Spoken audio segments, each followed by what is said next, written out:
কিন্তু দুর্ভাগ্যজনকভাবে এই দেহের আসল মালিক সি পরিবারের মার্শাল স্পিরিট উত্তরাধিকার সূত্রে পায়নি। তাই তাকে পরিবারের অযোগ্য সদস্য মনে করা হতো।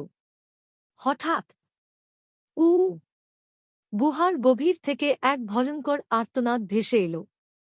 শি ইয়ান তাকিয়ে দেখল গুহার মাঝখানে রয়েছে এক রক্তপুর, টকটকে লাল তরল, ফুটতে থাকা বুদবুদ, আর প্রতিটি ফাটার সাথে শোনা যাচ্ছে অসংখ্য আত্মার চিৎকার।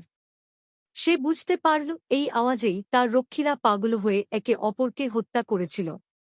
সবকিছুর উৎস এই রক্তপুর।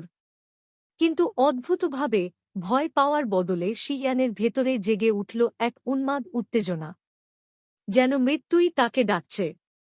সে ধীরে ধীরে পুকুরের দিকে এগিয়ে গেল। তার পায়ের নিচে হাড় চূর্ণ হতে লাগল। ফট ফট ফট। প্রতিটি পদক্ষেপের সাথে আর্তনাদ আরও তীব্র হতে লাগল। মনে হচ্ছিল হাজারো কণ্ঠ চিৎকার করে বলছে, মারো, মারো, মারো। কিন্তু